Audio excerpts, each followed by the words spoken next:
This is one of the few public clips of a Ukrainian soldier firing a next-generation light anti-tank weapon, an NLAW. And this is what it can do. It means just one Ukrainian can take out a Russian tank or armored vehicle. Thousands of NLAWs were supplied by the UK and Luxembourg, while numerous countries have sent other kinds of anti-tank weapons. We counted up all of the military aid promised Ukraine in just the first week of war. The European Union and 27 countries committed more than $1 billion worth of weapons and supplies for the fight. What could have taken months of bureaucratic approvals, political maneuvering, and logistical coordination happened in a matter of days. So why did so many countries race to arm Ukraine? What did they send?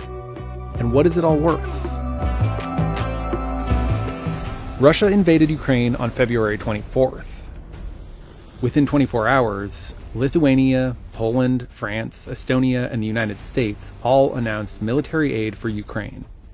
Biden approved $350 million in military aid. That became the largest single transfer of arms from U.S. warehouses to another country ever. It was the start of a flood of military supplies sent to Ukraine in just the first week of war, as protests around the world called for an end to the invasion. Stop Russian aggression!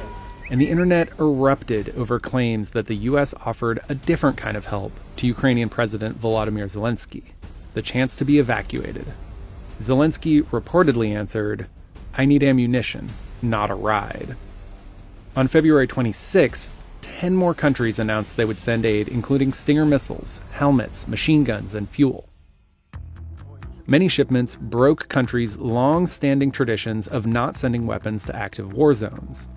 Berlin reversed course to send 1,000 anti-tank weapons and 500 surface-to-air missiles. On February 27th, 6 more countries announced millions worth of military shipments, including 5,000 anti-tank weapons. By the 5th day, a Russian military convoy was headed directly towards Kyiv. For the first time in its history, the European Union financed and purchased weapons for a country outside its borders, to the tune of $505 million. Europeans saw a much bigger danger in the invasion. The target is not only Ukraine. The target is the stability in Europe and the whole of the international peace order. And we will hold President Putin accountable for that. By the end of the first week, the US and NATO had sent more than 17,000 anti-tank weapons, like this Swedish-made AT-4. В принципі, вона не така важка, як казалось до моменту її, поки ми не побачили. Тому, в принципі, освоїть можна. Some of what the EU and US sent are newer weapons, like Javelin and Stinger missiles. But much of the military equipment shipped by European countries is older weapons from the Soviet era. When Germany said we're going to deliver a couple of thousand air defense missiles, those were things which they had inherited from the GDR. So these are things which are 30 years old or more. It's something of a benefit, since Ukrainian troops were largely trained on Soviet-era weapons. At the end of the first week, Russian forces had seized a city in the south, but Ukrainians were holding on to the capital. He thought he could roll into Ukraine and the world would roll over. Instead, he met with a wall of strength he never anticipated or imagined. In the months leading up to the current conflict, the United States sent military equipment in anticipation of prolonged street fighting. 3 weeks after Russia's invasion, the U.S. promised Ukraine another $1 billion in weapons and supplies. The U.S. also announced $6.5 billion in military spending on the crisis, which includes sending more troops to Europe. There were already 9,000 U.S. troops stationed on the Polish side of the border, and other NATO members have doubled up on troops in Eastern Europe. It's a significant show of strength from a bloc of allies whose history helps explain how this conflict was sparked in the first place. NATO, or the North Atlantic Treaty Organization, formed after World War II. 12 countries banded together to counter the Soviet Union during the Cold War. It was a mutual defense pact. Attacking one NATO country meant attacking all of them. Ukraine isn't a part of NATO, But after the fall of the Soviet Union in 1991, it gave up thousands of nuclear weapons in exchange for a guarantee of security by the US, UK, and Russia.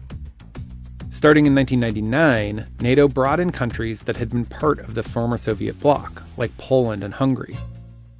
The continued expansion has made Putin furious. He's made his case by claiming Western leaders promised not to expand NATO, even though there never was an agreement not to expand.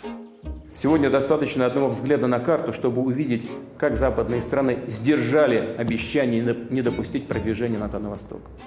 Попросту обманули. Мы получили одну за другой 5 волн расширения НАТО. And back in 2008, after NATO's Secretary General promised Georgia and Ukraine that they could one day become members, Putin invaded Georgia. 6 years later, he annexed part of Ukraine and has since demanded that Ukraine be blocked from ever joining NATO. Мы четко понимаем, что при подобном сценарии уровень военных угроз для России кардинально, в разы повысится. Biden has said that the U.S. would fight back if any NATO country was attacked, but that U.S. troops will not enter Ukraine. So, without NATO troops or air power, can this military aid turn the tide? Ukraine's military spending was roughly 1/10 of Russia's in 2020, and their military counts 209,000 active members, less than a quarter the size of Russia's armed forces. The tank war is also uneven. That's why Javelin and NLAW missiles have become such an important part of the war. Russian tanks have serious problems dealing with these things. So you run around in Russian tank units, you will think, where are those javelins and when are they going to hit me? Ukrainians have used them to destroy numerous tanks and armored vehicles so far. But it's in the air where Russia truly dominates. Russia has more than 1,500 jets to Ukraine's 100, and that's what makes Stinger missiles so crucial. It's a surface-to-air, shoulder-fired weapon that can take down low-flying fighter jets or attack helicopters. But Stingers can only do so much. Ukrainian President Volodymyr Zelensky asked NATO for a no-fly zone, something NATO rejected completely. І зараз я повторюю знову, якщо ви не закриєте наше небо, то це лише питання часу, коли російські ракети впадуть вже на вашу територію, на територію НАТО, на домівки громадян країн НАТО.